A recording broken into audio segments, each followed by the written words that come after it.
March 1945. The skies above the Japanese home islands had been, for the entirety of the war, a sanctuary of a particular and deeply strategic kind. Not the sanctuary of peace. The B-29 superfortresses of the 20th Air Force had been reaching Japanese cities from their bases in the Mariana Islands since November 1944, and the fires they left behind in Tokyo and Nagoya and Osaka were visible from the coast on clear nights. But they had been reaching those cities at high altitude, above the effective ceiling of most Japanese interceptors, above the accurate range of most anti-aircraft guns, in the thin, cold air where the Zero and the newer Nakajima Ki-84H struggled to maintain the performance their pilots needed to prosecute a sustained attack. The B-29s were dying. Losses to mechanical failure, to weather, to the determined and costly efforts of Japanese interceptor pilots who pushed their aircraft to their absolute limits to reach the bombers. But they were not dying at the rates that would have made the campaign unsustainable. The Japanese air defense establishment had identified the problem with clinical accuracy. The bombers needed to be engaged at lower altitudes, where Japanese fighters performed better, where the attack geometry was more favorable, where the weight of numbers and determination might compensate for the technical disadvantages that the war's middle years had imposed on the Imperial Air Services. What the Japanese air defense establishment had not incorporated into its planning, with sufficient seriousness and sufficient urgency, was the possibility that the bombers would soon not be coming alone. If you're watching this for the first time, subscribe and hit the bell. These are the stories that history almost forgot, and we find them every single week. The North American P-51 Mustang had been, since its introduction into the European Air War in late 1943, the aircraft that had changed the strategic bombing campaign's fundamental calculus. The problem it solved was ancient in aviation terms and had been paid for in the lives of thousands of bomber crews over Germany and occupied Europe since 1942.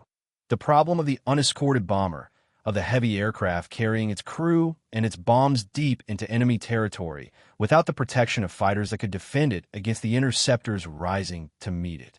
The early escort fighters had lacked the range to accompany the bombers to their targets and back. They turned for home at the limits of their fuel, and the bombers continued alone into the defended airspace where the Luftwaffe was waiting. The losses had been catastrophic. The Schweinfurt raids of 1943 had demonstrated with brutal statistical clarity that unescorted daylight bombing against a defended target was not a sustainable operational method, that the attrition rates it produced would destroy the bombing force before the bombing force could destroy the industrial capacity it was targeting. The P-51 Mustang solved this problem through the combination of an airframe of exceptional aerodynamic efficiency and the Rolls-Royce Merlin engine that transformed its performance characteristics from adequate to extraordinary. Fitted with the drop tanks that extended its fuel capacity without permanently sacrificing its combat maneuverability, the Mustang could escort bombers from bases in England to targets deep inside Germany and return, a range performance that no other single-engine fighter of the period could match.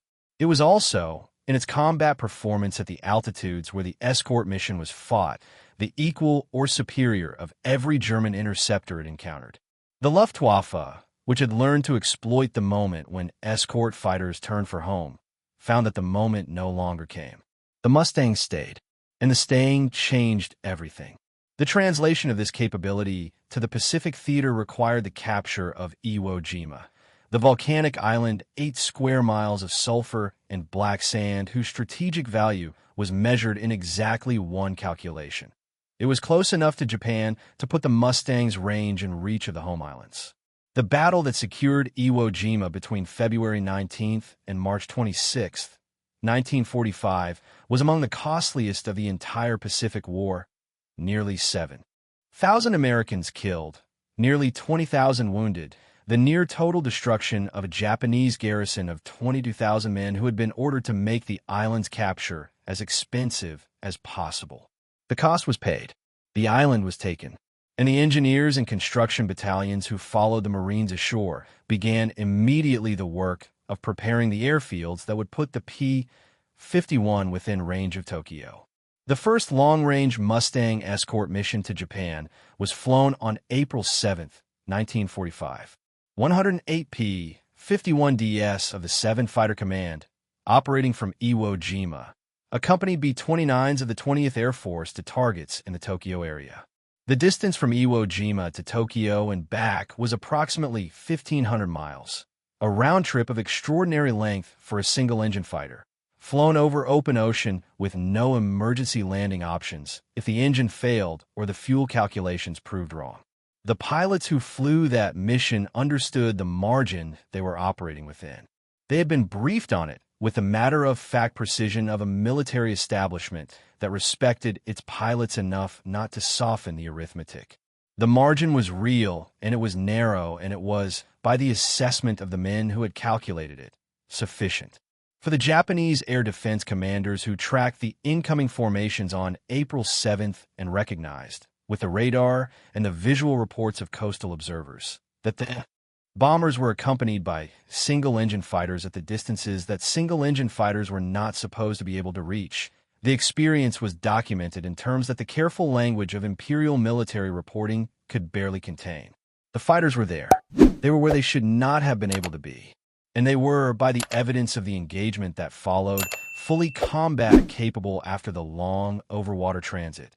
Not degraded by the distance, not cautious in their fuel management to the point of tactical timidity, but aggressive and effective in the manner of pilots who had trained for exactly this mission and who had arrived at the destination with enough in reserve to fight the way they had been trained to fight.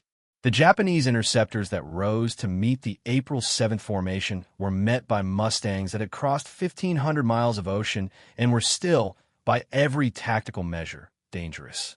The engagement produced results that the Japanese Air Defense Command found deeply troubling. Not primarily because of the specific losses on that day, though the losses were significant, but because of what the engagement revealed about the operational situation that had just been created. The B-29s now had escorts that could accompany them from Iwo Jima to any target on Honshu and return. The tactical calculation that had made high-altitude interception the Japanese air defense's primary challenge had been replaced by a more demanding calculation, one that required Japanese interceptors to defeat not only the bombers but the escort fighters, in an engagement where the escort fighters were the equal of anything the Japanese air services could put in the air and where the numbers increasingly favored the Americans. The specific terror that the returning Mustangs produced in Japanese commanders was not the terror of a single engagement's outcome. It was the terror of implication, of understanding what the Mustangs' presence over Japan meant for every subsequent mission, for the entire strategic situation of the air defense of the home islands.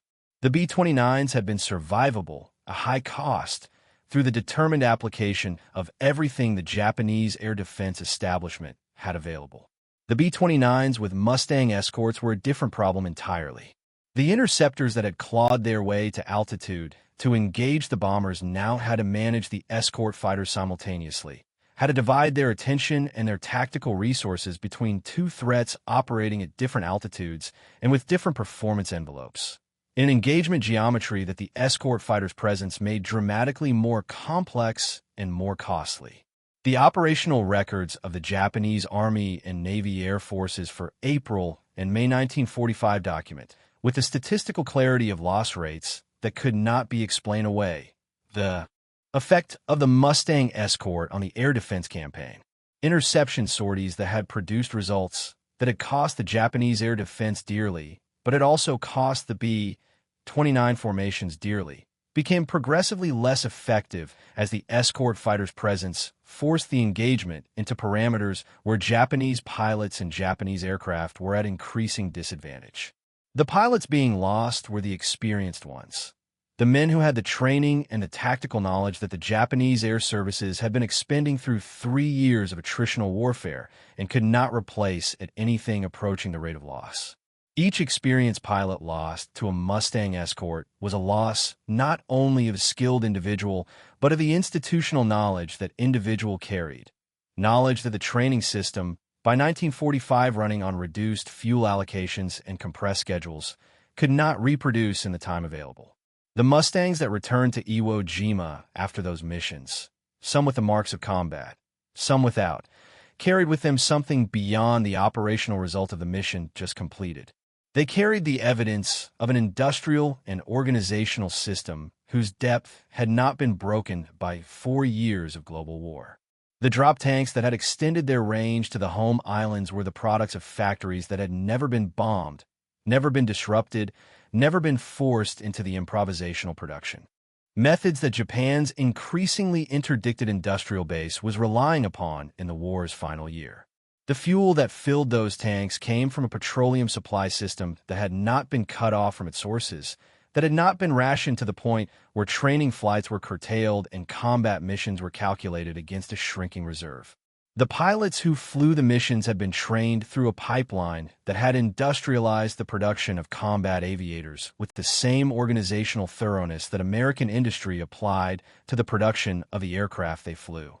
The oxygen mask that each Mustang pilot wore on the long high-altitude transit to Japan and back, that ordinary, functional piece of equipment that kept a man conscious at altitudes where the air was too thin to breathe without assistance, was in its unremarkable way the same argument that the proximity fuse and the airborne depth charge and the flare bomb had made in their respective contexts. It was there because the system that produced it had the materials and the manufacturing capacity and the logistical organization to put it on the face of every pilot who needed it, on every mission without the rationing and the improvisation and the painful prioritization that Japan's wartime production crisis imposed at every level of its military establishment. The mask worked because the oxygen system worked, because the supply chain worked, because the nation behind the supply chain had not been broken.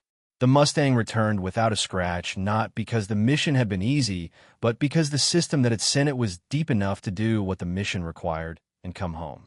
By June 1945, the Mustang escort had become a fixed element of the strategic bombing campaign against Japan, not an exceptional deployment for high-priority missions, but a standard component of the operational planning that sent B-29s to Japanese cities with the regularity of a campaign that had found its operational rhythm and was sustaining it with the organizational continuity that only abundance could provide.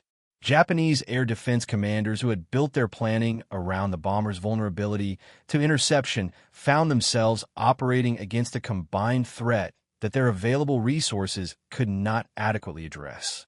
The interceptors kept rising, the losses kept accumulating, and the Mustangs kept returning, mission after mission, from the island that had been purchased at such devastating cost, across the 1,500 miles of open ocean, to the skies above a Japan that had believed, until the evidence made belief impossible, that those skies were beyond the reach of American escort fighters.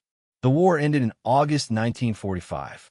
The Mustangs that had flown the escort missions returned to a peace that their existence had helped to make possible. The Japanese air defense.